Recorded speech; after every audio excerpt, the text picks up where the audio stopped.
Do what thou wilt should be the whole of the law. Welcome to episode 3 of Elton Explains Everything.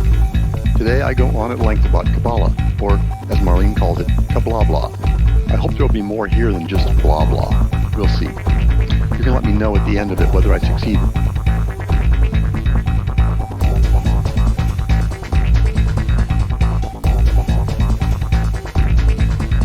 So I've called this talk Hot Lumps for reasons that will become evident. For some reason, for some time in the beginning, there were hot lumps. Cold and lonely, they whirled noiselessly through the black holes of space. These insignificant lumps came together to form our first union, our sun, the heating system. And about this glowing gas bag rotated the Earth, a cat's eye among Aggies, blinking in astonishment across the face of time. So, for the next couple hours, let's all be bozos while we take a not completely serious tour through the Kabbalah. The focus of this exercise is going to be looking at different systems. We'll see an overview of their differences, and we'll have a look at how those differences can help us understand our own system. To begin, abracadabra, or abracadabra, I create as I speak, which is, of course, not to be confused with abrahadabra, the word of double power that represents the uniting of the microcosm with the macrocosm. But I digress. The Kabbalah that we know is one of several different but related mystical and magical systems that divide into two basic camps. There's Western Hermeticism and Jewish Kabbalah. All the various systems, however, grow out of three basic foundational documents. Earliest of those is the sephirah, the Book of Formation. That was written about 2,000 years ago. References to it exist from the 1st century of the Common Era, and we see quotes from it beginning in the 6th century. The next is sephirah, the Book of the Brightness. It was reputedly written by a Rabbi Nehunyah who lived around 100 of the Common Era, but the earliest attestations we have for that are from more than 1,000 years later in the 12th century CE. The third of these is the Sefer Zohar, the Book of Splendor.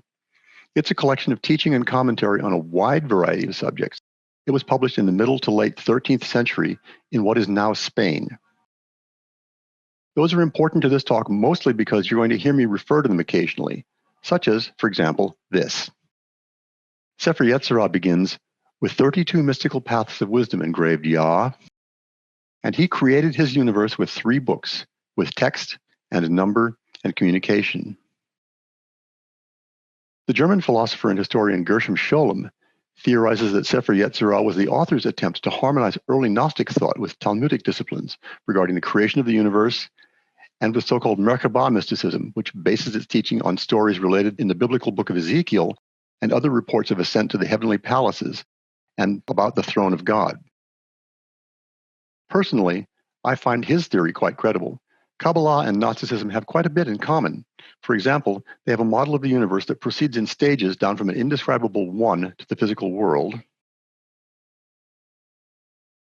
and the separation of God from the Sophia, or Shekinah, which generally these systems see as separation from a masculine or emittive principle from the feminine or receptive principle that yearns to be reunited with it.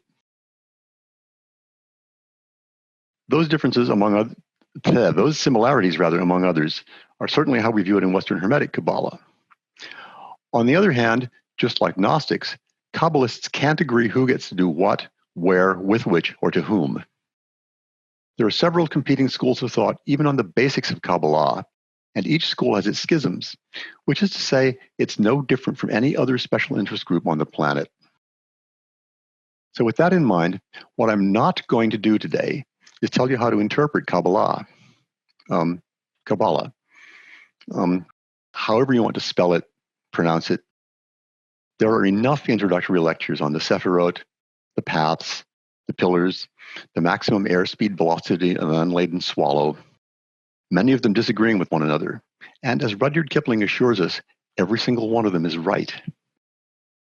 Instead, to a certain extent, we're going to hunt the snark. While I show you a lot of pretty pictures, I'm going to present alternate points of view and encourage you to play with your food. I'll make some suggestions about how we can look at things differently. I hope I'll manage to tell you at least one thing you hadn't already thought of. So I suspect everyone watching this presentation has at least some background in Kabbalah.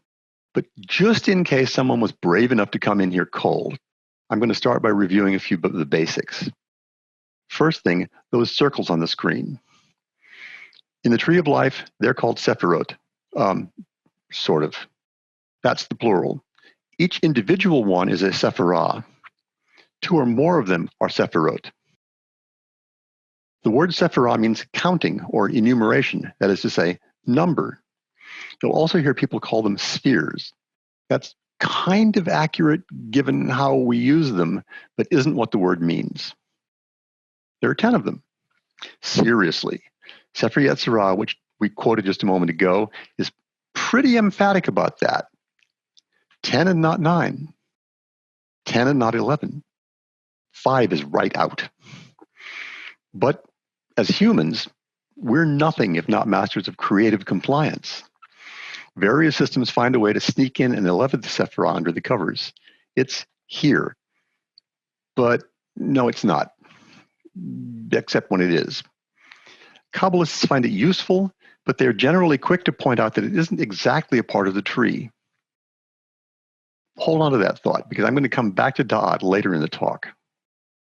These 10, and not 11, sephirot are numbered 1 through 10, starting from the top, in an order that follows a path that's variously called the flaming sword, the descent of power, the lightning flash, quite a variety of unpleasant names. It goes this way, down through the sephirot.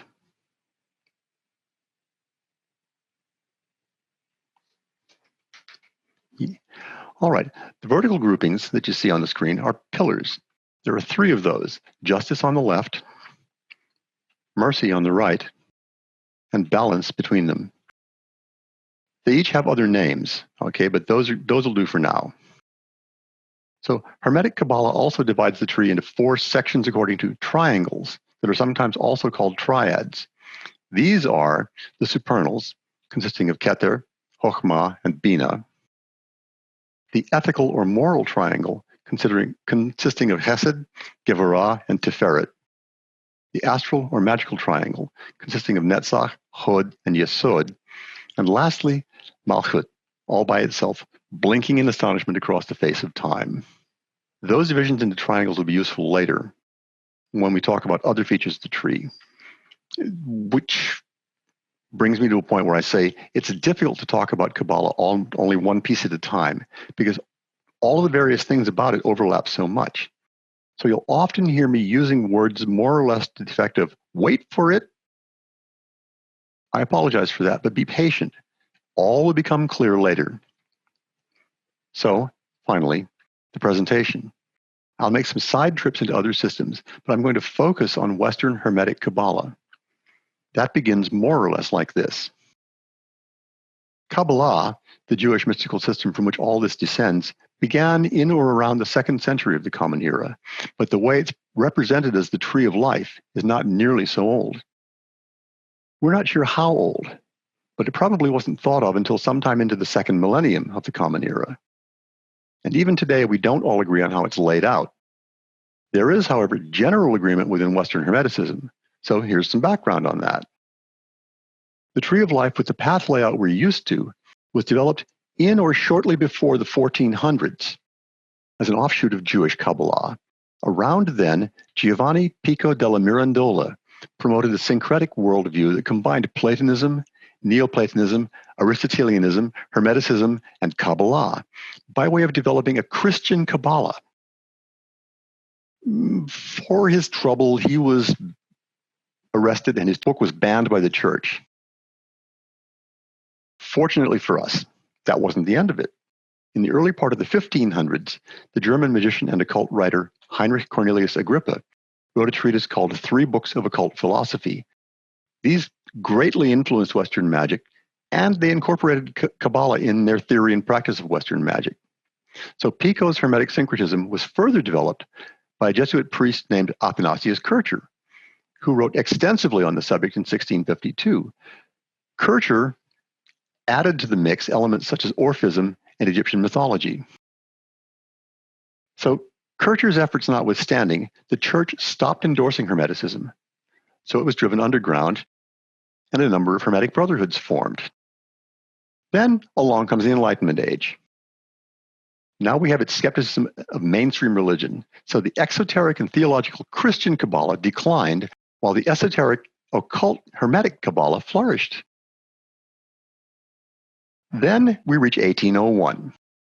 A fellow named Francis Barrett cribbed extensively from Agrippa to assemble a handbook of ceremonial magic called the Magus, which wasn't actually noticed by much of anybody until it influenced a French magical enthusiast named Eliphas Lévy. Lévy's creative embellishments of magical invocations presented Kabbalism as synonymous with both so-called white and so-called black magic. His innovations included attributing the Hebrew letters to the tarot cards, which is where we get that. So away we go. It happens, thus, that despite having some ancient roots, the system we know as Kabbalah is rather younger than the United States. So now let's look at how the tree of life took shape. We'll start with the paths, of which there are 22, one for each character in the Hebrew alphabet. Western Hermetic Qabalah connects the dots this way. These paths are assigned numbers from 11 to 32 in a pattern. We then apply the numbers to Hebrew letters in their alphabet order. The result is this layout of path numbers. Why start at 11? Because, remember, the numbers 1 through 10 are already taken. They were assigned to the various sephirah. So about this pattern, the general order is you start at the top of the tree and you work your way downward following the sephirah in the order that I showed that they were created. At each sephirah, number the paths whose upper end touches that sephirah. Now, because they do proceed down the tree in order as shown by the lightning flash, they go down to the right, then across to the left. So for path numbering purposes, when two sephirot on a level, the upper sephirah is the one on the right. For sephirot on the right side of the tree, you number the paths in a swoop down counterclockwise. For sephirot on the left side of the tree, you swoop down clockwise. The clockwise swoop also works for the sephirot in the middle, except for Keter, the top sephirah. Its paths touch its connecting sephirot in a different order. Watch the numbering of the first three paths. From Keter, they touch in order Chokhmah, Binah, Tiferet, in their order of appearance on the tree. Those three are the topmost sephirot in their various pillars. Keter doesn't count as the head of a pillar because it's a special point of emanation that generates all three of them. So they essentially are the avatars of the elements assigned to their pillar.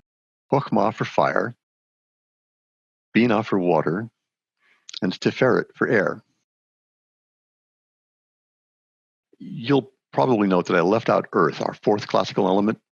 The Hebrews didn't have earth as an element. To them, there were only three elements. Anyway, we ran out of pillars. So we relegate earth to the bottommost sephirah, Malchut.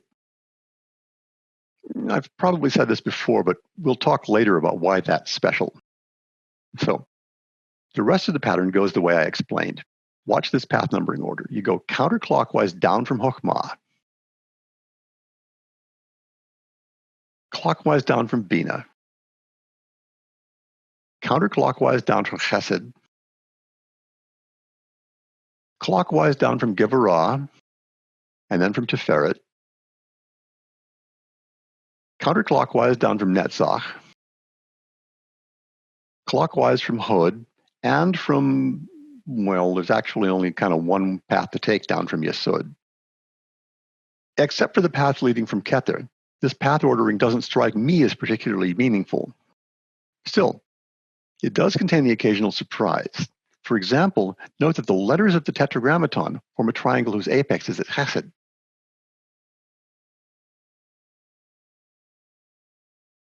This might or might not mean anything, but I find it interesting. So take a moment, look at the layout of the paths. Then remember what we said about how well the various devotees of the subject agree with one another. Of course there are dissenting views. So before we get on with this diagram, let's go have a look at two dissenters. The first of these is Lurianic Qabalah. That system developed from the same base that Pico used, but stayed strictly Jewish.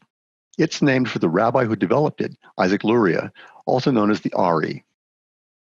Ari means lion in Hebrew, but here it's also an acronym for Adonenu Rabbeinu Yitzhak, our master, our Rabbi Isaac. The Ari lived and taught in and around Jerusalem in the middle 1500s of the Common Era. That's about a century after Pico's work. His system lays out the paths rather differently, as you can see. The most obvious thing is probably the two paths connecting down to Malchut, which aren't there. But there are still 22 paths. This tree adds a path between Bina and Chesed and between Chokhmah and Gevurah. Lurianic Qabalah also assigns the Hebrew letters to the paths on the tree very differently. This one uses a scheme based on the letters' classifications. Hebrew divides the letters into three categories. Oh, for those who are not really clear on this, Hebrew works from right to left in the way it lays out the letters. So you're going to find the alphabet starting on your right and proceeding over to the left on the screen. So the first thing is there are three mother letters, Aleph, Mem, and Shin. Conveniently, there are three horizontal paths on the tree of life, so the three mothers are placed on those paths. Next, we find 7 double letters, Bet, Gimel, Dalet, Kaf, Pe, Resh, and Tav. It happens that the tree also has 7 vertical paths, so the 7 double letters are placed on the vertical paths.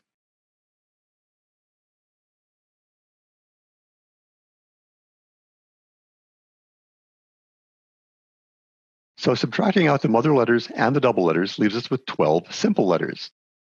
As you probably already guessed, there are 12 slantwise paths on the tree, so watch.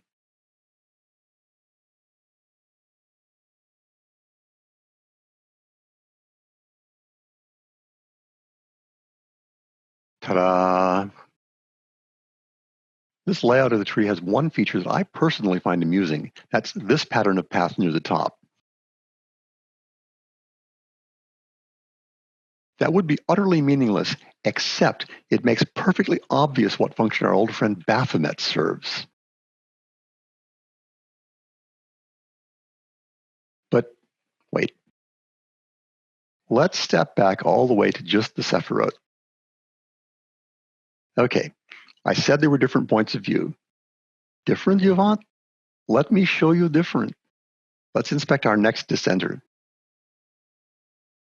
This is the Gra tree. It's named for its principal proponent, Elijah ben Solomon Zalman. He was known as Gaon Rabbeinu Eliyahu, whose acronym is GRA, Gimel Resh Aleph, the Gra, which means the sage, our teacher, Eliyahu. He was born in the Polish-Lithuanian Commonwealth a couple of centuries after the Ari died. In his tree, notice that the bottom 3 sephirot in the middle pillar have moved upward to create a nice balanced arrangement. As you might expect, this makes kind of a big difference in the way the paths are laid out. That spaghetti of crossings that used to be there from down to and down from Tiferet, it's gone. Instead, we got this nice, clean, orderly arrangement of paths. Obviously the way God intended, right? However, there are still 22 paths, including 3 horizontal and 7 vertical. So guess what? Yep. This tree uses the same method of assigning mother letters, double letters, and simple letters. Up to a point. I hope you were paying attention to the previous order because there will be a quiz. Here, the mother letters are in the same order as in Lurianic Qabalah.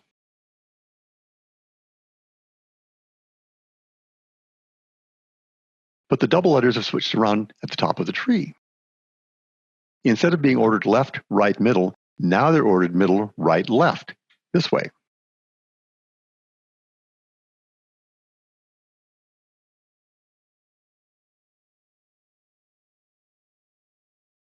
Do you care about that difference? Maybe, maybe not, but there it is. So while we're at it, the simple letters have swapped around too. They had to because, again, the paths available to them are so radically different. Watch.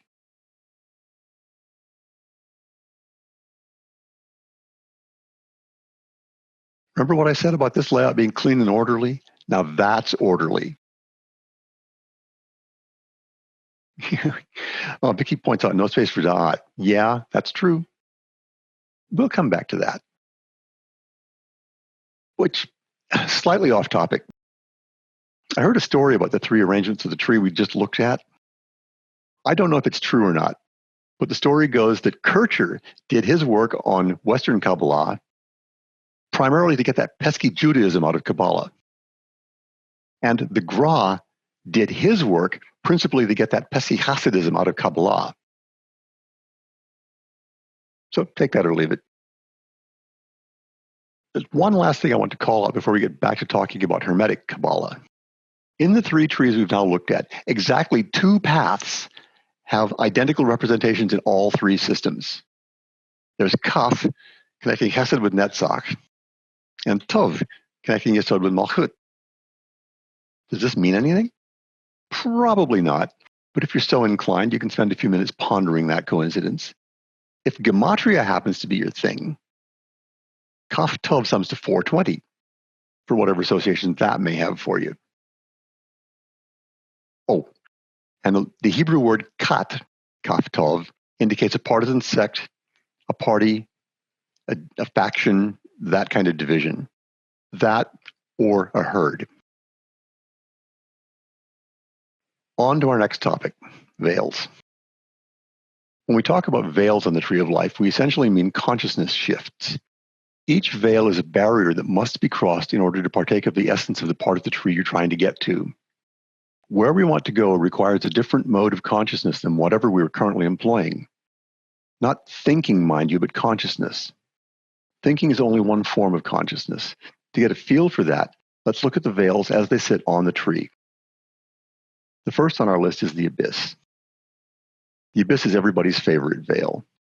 Often enough, on diagrams of the Tree of Life, it's the only veil you'll see printed. The unfortunate tells us the triangle of the three supernals is separated from the rest of the sephirah by the abyss, which normal human consciousness cannot cross.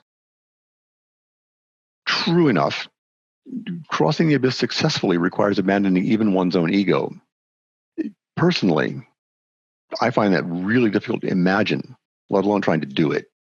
To me, that's like a motorcycle stunt rider trying to jump the Grand Canyon. It's a great trick if you can manage it, which is probably enough about that. Let's move down the tree to look at Parachet. This one's a bit peculiar. We don't get an English name for this veil. All we get is the Hebrew name, Pe Resh Kaf Tov Parachet. The word means veil or curtain. In Hebrew Kabbalah, it means the veil or curtain before the most holy in the tabernacle. About this, Dion Fortune says, Parachet, the veil of the temple, is the analog on a lower plane of the abyss. As such, this separates the ethical or moral triangle from the astral or magical triangle. Normally, I'd leave it go at that, but Parachet has some interesting features. For starters, and I'm not sure if this is coincident or not, you can decide for yourself. It's spelled out plainly in Hebrew Kabbalah. Let's go have another look at the Lurianic tree. Pe connects sephirah with Hod. Resh connects Tiferet with Yesod. Kaf connects Hesed with Netzach. And Tov connects Yesod with Malchut. So here, the paths Pe, Resh, and Kaf all encounter Parachet. And as you'll see momentarily, Tav encounters a lower veil. The upper three paths also suggest the nature of Parachet itself quite well. The word parach, Peresh Kaf, means to break or crumble, which is precisely what consciousness needs to do if you're shifting between the moral triangle and the magical triangle. In that, it's quite similar, I think, to the abandonment of ego that has to happen in order to cross the abyss successfully. I'll say more about both of those things shortly when I present a model of consciousness that you might consider. But wouldn't you know, there's a tiny bit of disagreement about exactly where Parachet belongs. I found one schism of Western Hermetic Qabalah that says it isn't between the magical and mystical triangles.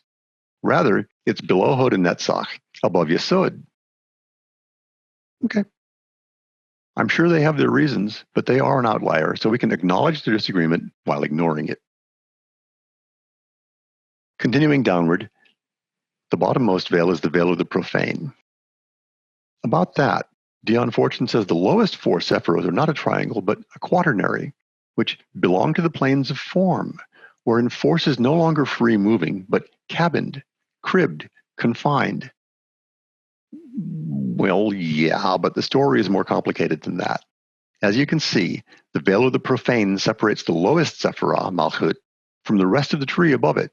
That veil, on one hand, represents a shift from everyday consciousness to magical thinking.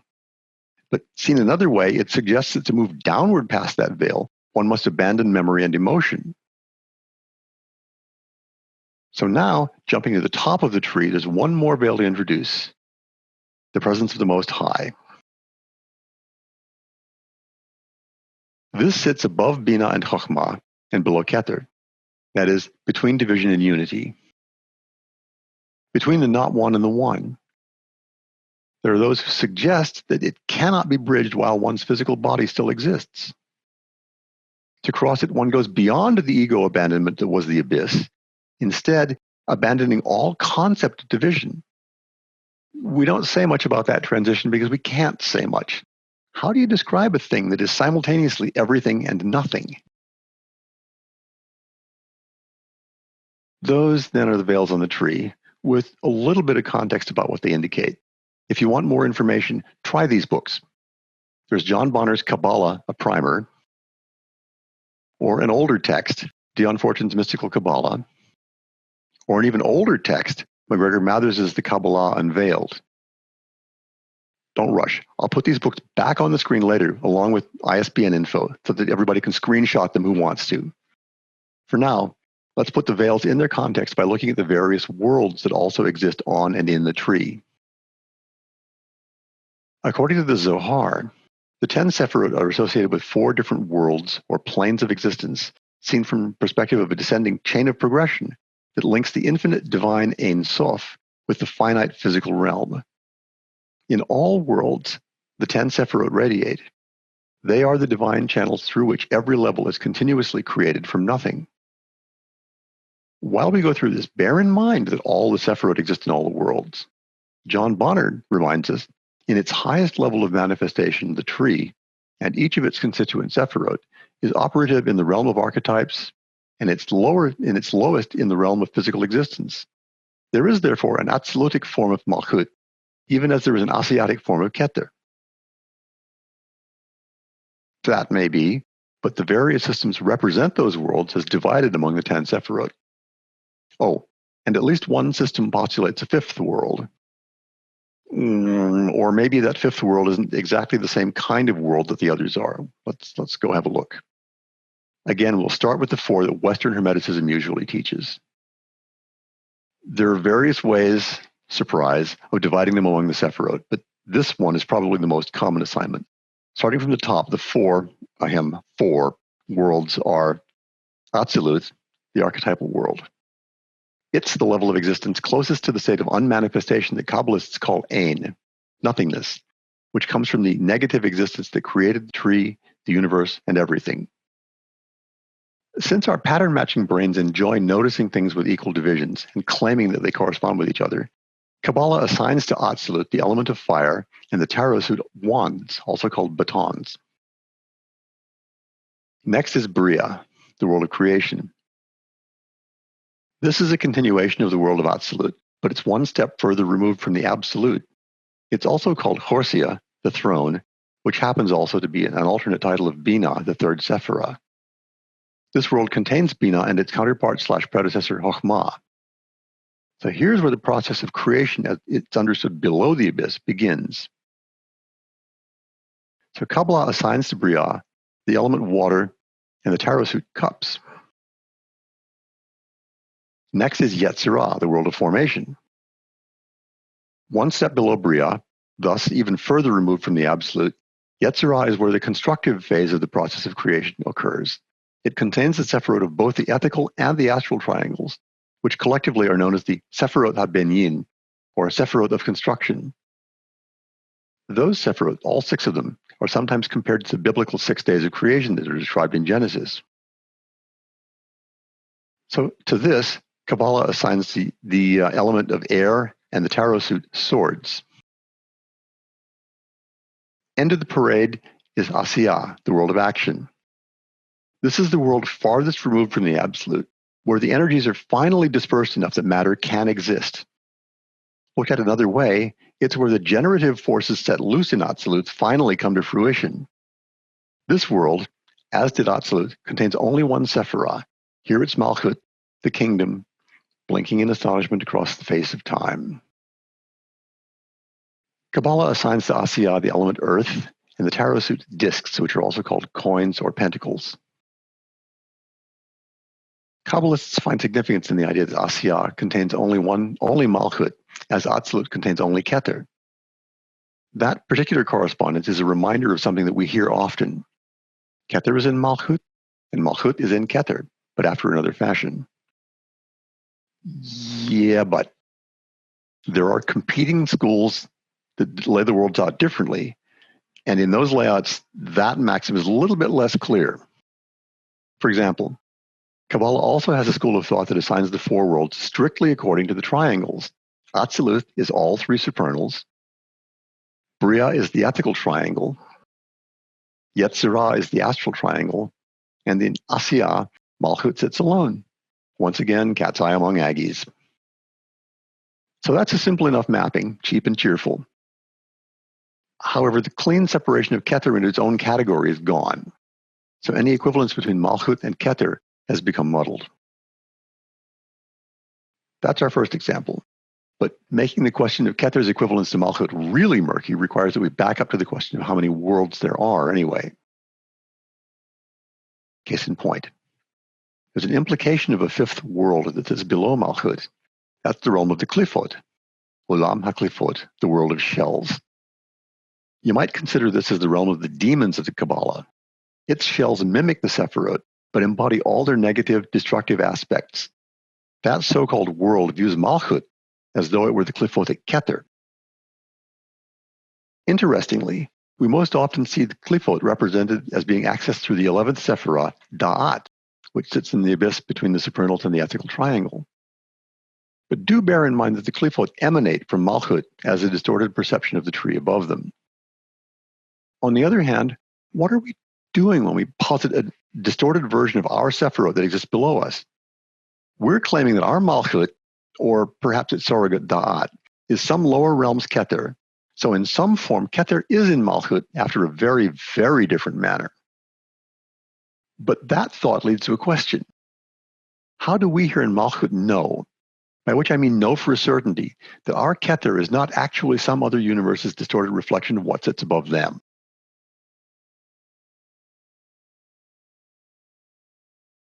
So while you ponder that, I'll wander off and talk about the Tetragrammaton, the name of four letters that's the Hebrew holy name of God.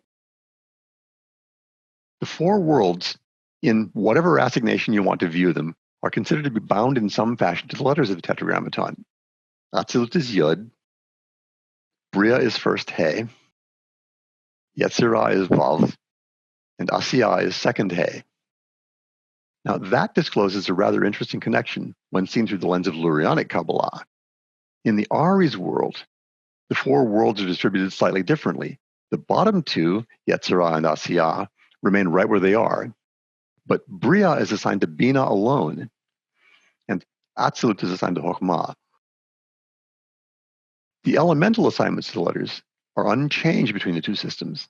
Lurianic Qabalah sees Chokhmah as Abba, the father, and it's particular to the element fire. Bina is Ima, the mother, particular to water. Yetzirah is Zeir Anpin, the microprocopus or the sun, particular to air. And Asiya is Nukhva, the daughter, particular to earth. So see what happens in this distribution of worlds. Atzilut is particular to fire. Chokhmah, its sole inhabitant, sits over the pillar of mercy, showing that to be the pillar of fire. Yetzirah, air. Oops, got ahead of myself. Bria, water, contains Bina, which sits atop the pillar of severity, which is now seen to be the pillar of water. Yetzirah, air, centers on Tiferet in its place in the pillar of balance, hence the pillar of air. Asiya, earth, contains only Malchut, thus the essence of earth. Then when we look again at the correspondences to the Tetragrammaton, a thing jumps out. The He of Asiya, which is to say Malchut, corresponds directly to the He of Bina, Bria. Now we can visualize slightly more easily what might be involved in the magical operation called setting the daughter on the throne of the mother. But wait. This model of the four worlds is all very well, but isn't something missing? What happened to Keter? Where does it fit in this scheme? Instead of the Qliphoth, there's a different possible fifth world which sits above the four we've been watching. Lurianic Qabalah calls it Adam Kadmon, which roughly translates as primordial man, and assigns that to Keter. This concept is intimately tied up with something we haven't looked at yet, the three so-called negative veils. These sit above Keter. Each of them represents a form of negative existence, a state of, not being, that is simply impossible to conceptualize, let alone talk about. So of course we're going to talk about them. After all, we invented the concept of impossibility, didn't we? If we want to spend our time dancing about architecture, that's our prerogative. Anyway, when you see these veils represented on the tree, they're drawn this way. They are Ein, negativity, Ein Sof, the limitless, and Ein Sof Or, the limitless light. Or that's how they probably should be represented. Often enough, you'll find them shown in reverse order. Why, I don't know, but there it is.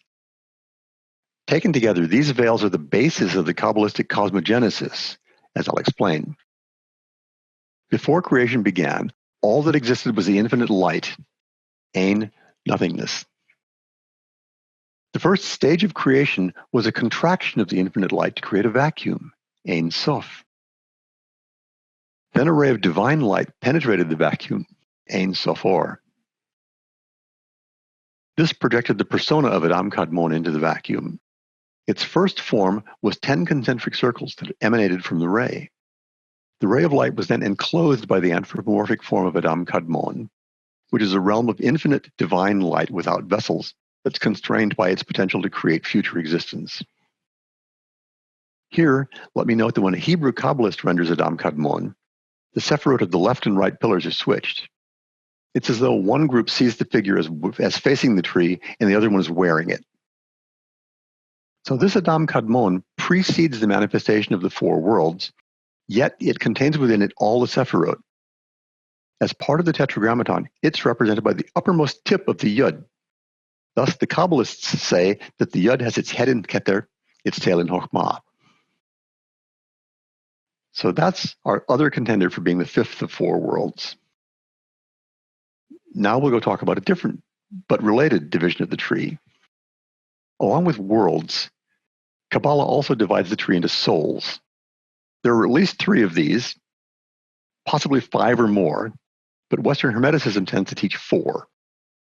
Unsurprisingly, it relates these to the 4 worlds and to the Tetragrammaton. As a refresher, here are the 4 worlds we looked at first, with their associations to the letters of the Tetragrammaton. So now let's place the souls against this layout. For descriptions of the souls, I'm going to turn to one of the great explainers of Hermetic Qabalah, Lon Mila Duquette. That's Rabbi Lamed Ben Clifford, from Lon's book, The Chicken Kabbalah of Rabbi Ben Clifford. Starting at the bottom of the pile this time, we find first in the list, Nefesh. About this soul, Rabbi Lamed tells us, the Nefesh is the primitive level of consciousness we share with the animal kingdom, instincts, primitive appetites, emotions, and sex drive, survival mechanisms.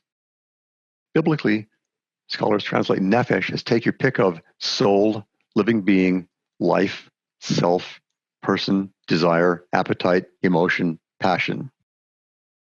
Technically, the word means that which breathes, the breathing substance or being. As such, in our thinking about the Nefesh, we should probably include our meat sacks, alongside whatever spiritual or mental component we might find in it. Second up, we find Ruach. About this, the rabbi says, the Ruach is our intellect. It's the part of the soul that monopolizes our attention to such a degree that we identify ourselves completely with the thinking process. Biblically, ruach means breath, wind, or spirit, all of which are closely related concepts in a lot of ancient thought. For example, ruach Elohim is the spirit of God that moved across the waters in Genesis chapter 1, verse 2, which can also be translated as the breath of God. As our third soul, we find neshama. Here, the rabbi says, the neshama is the part of the soul that transcends the thinking process and vibrates in greater harmony with the ultimate reality. Neshama comes from the root word nasham, which is to pant. Neshama means, here we go again, breath. Are we detecting something of a pattern? Maybe. But now we get to the highest of the four souls, Chia. According to Rabbi Lamed, the Chia is life force itself. It is our true identity, which for all intents and purposes is identical with the consciousness of pure deity. We break the pattern. No breath here. The dictionary of Chia is to let live, keep alive, to enliven, give life, revive, resurrect, etc. So the first three souls have to do with breathing or breath. But the fourth soul is give life. Does something feel a little bit dissatisfying about that sudden transition? Well, here's an odd coincidence. That fourth soul wasn't part of the original plan.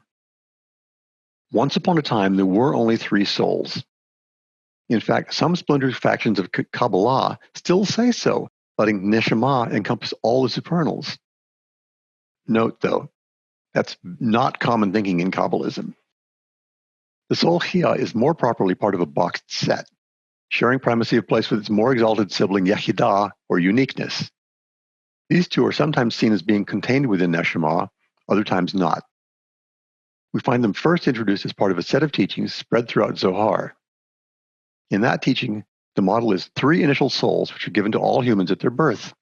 Nefesh is the lower or animal soul. It is linked to instincts and bodily cravings. Ruach is the middle soul, the spirit. It contains the moral virtues and the ability to distinguish between good and evil. Neshama is the highest soul, or super soul. This is the one that differentiates humans from all other life forms. It's related to the intellect and allows man to enjoy and benefit from the afterlife. This part of the soul allows one to have some awareness of the existence and presence of God. The remaining two souls are not freely given. In fact, Gershom Scholem says they were considered to represent the sublimest levels of intuitive cognition and to be within the grasp of only a few chosen individuals. Specifically, Chaya is the part of the soul that allows one to have an awareness of the divine life force itself, and Yehidah is the highest plane of the soul in which one can achieve as full a union with God as is possible. You'll be unsurprised to learn that when we do consider both these additional souls, the resulting picture is identical to the Lurianic division of worlds. As before, Nefesh and Ruach stay where they are, but Neshama equates to Bria, which overlays Bina. Chaya equates to Atzilut, or Chokhmah, and Yehidah is Adam Kadmon, at Keter.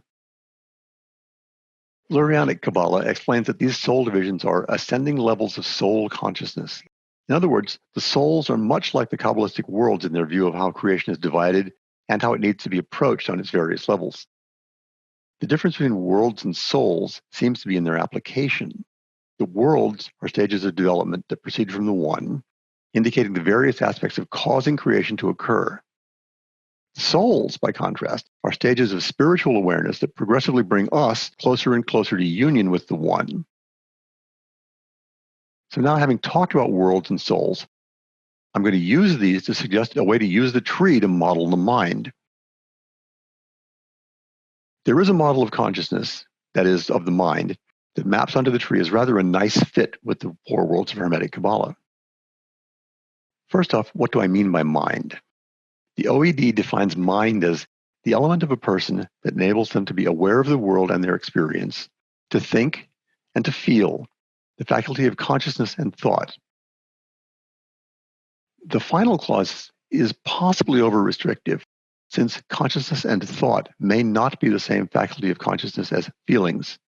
For our purposes, then, let's take mind to be all the various faculties of consciousness, including thought, memory, emotion, intuition, everything that comprises our means of experience.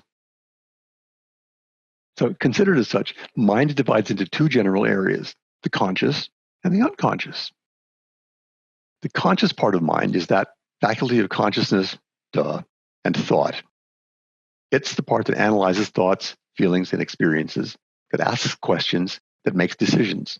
We think with it, even when we just think we're thinking. The unconscious is everything else, of which there's quite a lot. But here, too, we can conceive of that everything else as being divided into two regions, the subconscious and the superconscious. So first, we'll turn our attention downward to the morass that is the undercurrent to conscious thought, the subconscious. The subconscious also categorizes as two separate parts. What we'll call the upper part shares boarding space with the conscious, but the two don't talk much. This part of the subconscious is our repository of memories, emotions, what we call muscle memory, automatic reactions, that sort of thing. It is thought, perhaps, but it doesn't involve thinking.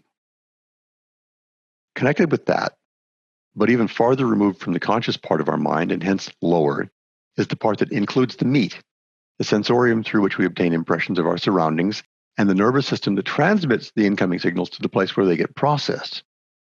This, by the way, is a realm the Hebrews call the guf, a word that means body, corpus, self, person, that is, our meat. Thinking about it, don't we have to consider our hardware to be part of our consciousness? How else would the mind acquire information about its environment? For that matter, where would we even find the mind? Anyway, the two parts of the subconscious work together without getting thought involved at all. Consider what happens when you stub your toe. That sense of abrupt overcompression of one part of your meat space converts into a series of messages that are transmitted via the nerves leading from your toe to your brain. They arrive about 1/30th of a second later at the brain and blossom into an impression of, oh crap, that hurts. Something that isn't rational thought sorts out where the signal originated, identifying it as a toe, maybe but not necessarily even which toe. Eventually, that impression percolates up into the conscious part, which can then finally tell itself a story. Who let the goddamn chair pull out? And that story filters back down from the thinky bits to the subconscious, which converts it to feelings and memories, then files those component parts away for later so you can remember to be pissed at the person responsible. So that's a picture of the subconscious and what's below it. Now let's turn our attention upward toward the heavens. The superconscious might have multiple levels too, but we don't know because we pretty much can't go there. We know, or at least we tell ourselves we know, what it is, but we haven't a clue how big it might be. It's a bit like art. We'll know it when we see it. We take it to be the place of intuition, heightened awareness, a place about which Alfred Lord Tennyson wrote, individuality itself seemed to dissolve and fade away into boundless being. We call it our higher self and refer to it by metaphor, the still small voice, angels, our genius, our holy guardian angel. Those then are the four parts to our model of consciousness. Here's how they lay out on the tree. To begin with, we'll assign each layer to a triangle. The superconscious is the supernals. The conscious is the ethical triangle. The subconscious is the magical triangle and its pendant malchut. Note how the last assignment breaks into two parts. The memories, emotions, etc. occupy the triangle, but the meat space is relegated to malchut. This fits perfectly with Dion Fortune's statement that the lowest sephirah are not a triangle but a quaternary. Furthermore, when we lay the veils across the tree, you can see that not only does the conscious have veils in both directions, the two layers of the subconscious also have a veil between them, a barrier that lets not one know well the other. Adding the common Western Hermetic assignment of worlds shows another satisfying feature. The two parts of the model that share a domicile in our brain are also grouped together into the world Yetzirah, formation, while the meat occupies Asiyah, action. It's also somewhat gratifying to think that the subconscious bridges the gap between the lowest world and the next highest. The superconscious the most difficult part to access, sits separated from the conscious by the abyss. As you can see, according to our four worlds model, it occupies both Bria and Absolute, which are themselves separated by a veil, but we acknowledge that we can't know what or even whether divisions may exist up there. So I don't feel too guilty about glossing over that mismatch in our model. However, I will note that the four levels of consciousness do map properly against an alternate arrangement of worlds that I showed earlier. That's the one in which the map worlds to triangles. There, the superconsciousness is the supernals as absolute. The consciousness is in the ethical triangle as Bria, which also makes sense because it puts it in the Hia, which we think of as the thinky bits. The subconscious gets the astral triangle as Yetzirah, and the meat remains in Malchut as Asiyah. So given that model, let's spend a few minutes playing with our food. To begin that exercise, I'm going to drag another element of the tree back into the spotlight, Da'at, the sephirah that isn't. Da'at in Hebrew means knowledge. Hermetic Kabbalists take this to be empty knowledge, that is, knowledge with neither wisdom nor understanding. They say it's a trap for the unwary, causing aspirants to fail in the attempt to cross the abyss. Jewish Kabbalists, on the other hand, see something similar to that, but also much, much more. They describe it this way. Da'at is described as a pseudo-sephirah because at its position in the Eitz Chaim, no original center of divine power is located. However, Da'at is the secret entrance and exit point for the influence of the sephirot of the first triad to manifest in creation. Similarly, Da'at also is an exit and an entrance point on the dark side of the tree that leads down to or up from Yesod. Jewish Kabbalists take that knowledge to be equivalent to gnosis, the direct comprehension of spiritual truth and divine will. Moreover, as the quote explained, they see Da'at as packing into itself the final expression of the supernals. Kether is, for us humans, the sum and total of all that is or can ever be. It's the point from which Ein Sof Or, the limitless light, blossoms into the possibility of creation. There's no there, but it's the very essence of wisdom and understanding and all the things that flow from them. From Kether, the light manifests Chokmah, whose name means wisdom. Wisdom here is the experience of the flow of that rapture. It does not interpret, it neither binds nor imposes boundaries, it simply broadcasts what it experiences. That broadcast passes into Bina, whose name means understanding. There's enough distance, in whatever sense a concept such as that can exist in that dimensionless realm, between the initial emission of the light and Bina's reception of it, that impressions can be formed, sorted, interpreted. The light, to a certain extent, has been clothed in form, constrained in a way that will determine its eventual manifestation. The output of that entire occurrence all passes through the abyss on its way to become manifest. There, Da'at appears. It mirrors the sephirot above it, and thus presents the aspects of those sephirot. Is it any wonder we find Da'at to be a trap for the unwary? Now that we've established that as a way to understand Da'at, let's see how we might apply Da'at to that understanding. Recall where we started. Sefer Yetzirah says there are exactly 10 sephirot. However, we've seen that the 11th sephirah is necessary and useful. Can both of those things be simultaneously true? Could be. This thought bears repeating. Where Da'at is, Kether is not. As we saw a moment ago, that's true. Encountering Da'at makes it impossible to find Kether. So we get one or the other. Let's work with that. If we visualize a tree having the specified 10 sephirot, but where Da'at appears as an openly attributed member, what do we get? That will look like this. That's almost a weird alternate version of the Gra tree, one where somebody pounded on the middle pillar till it sank. Still, that's our picture.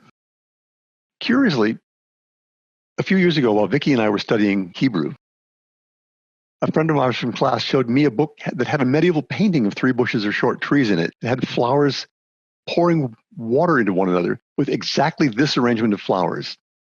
I wish I could have found that online someplace so that I could show it to you. But this tree is going to need a rather different arrangement of paths. Since we need 22 paths, we might lay them out this way. For convenience, If I may, let's call this arrangement the Da'at tree. That's nobody's formal name, but it does give us a handle. Then for this exercise with the Da'at tree, we'll slightly revise our understanding of the supernals from what we saw a moment ago. Here, we're going to let Da'at be a direct stand-in for Keter.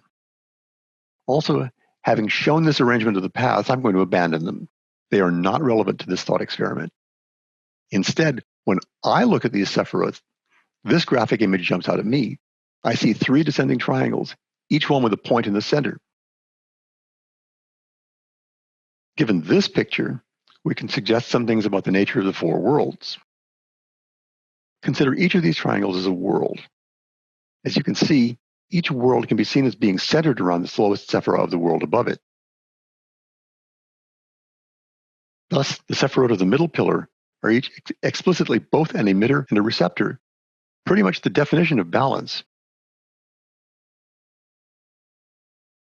This generation process for the Da'at tree begins in Absolute, the highest world of our customary tree. In the Da'at tree, the uppermost visible world contains, or more correctly, hides Keter. As we've said, in this tree, Keter isn't present. Where Da'at is, Keter is not.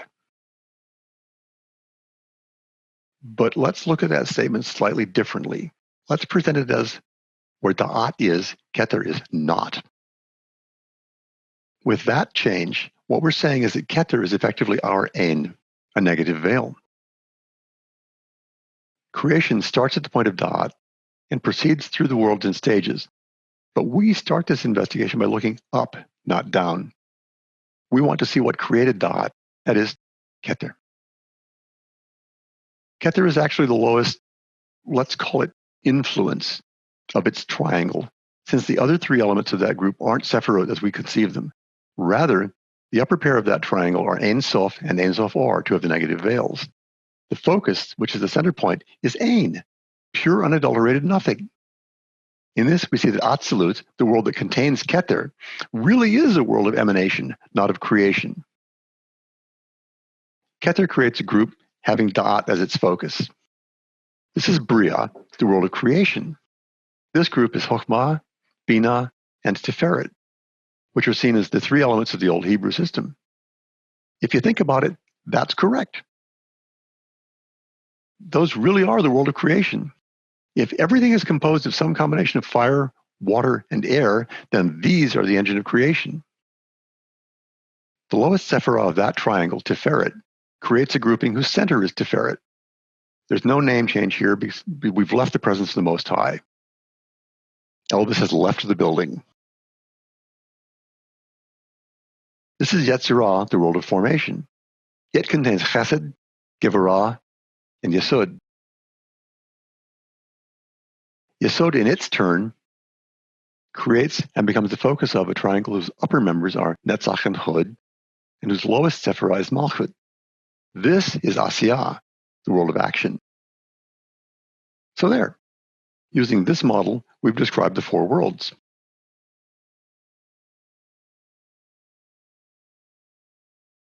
Now let's have another look at Chokhmah, Bina, and Tiferet. Those of you who happened to catch my talk on Baphomet will recall that I described Chokhmah and Bina as the thesis and antithesis of a dialectic whose synthesis is Tiferet.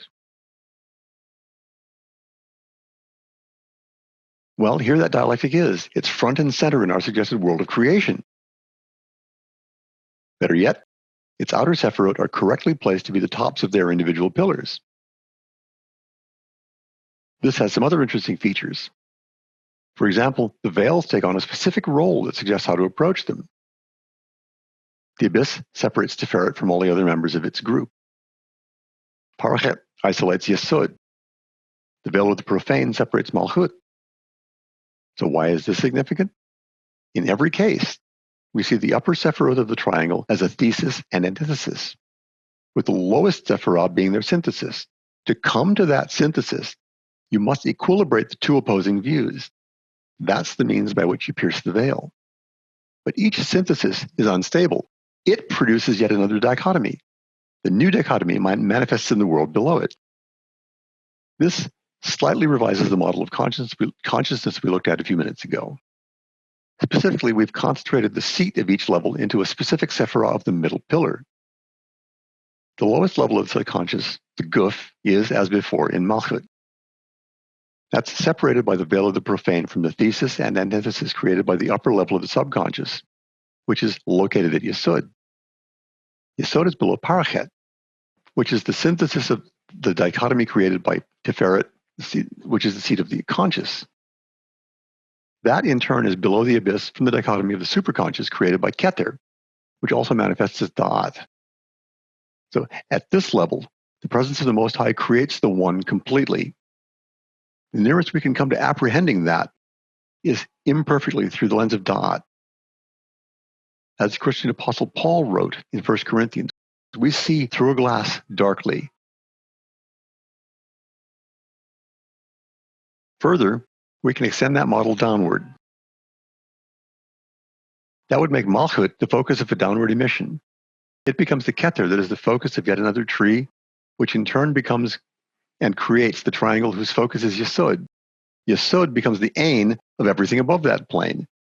In this model, we have truly demonstrated that Keter is in Malchut and Malchut is in Keter, but after another manner. We've also re-raised the question that we asked earlier. Beyond the simple fact that we humans defined the Kabbalah, how do we know that our Keter is a gateway to the ultimate Ain? If Malchut is some other tree's Keter, why should Keter in turn not be essentially someone else's guf? Because we think? Who's telling you that? Here, I think I'm done talking. Any questions?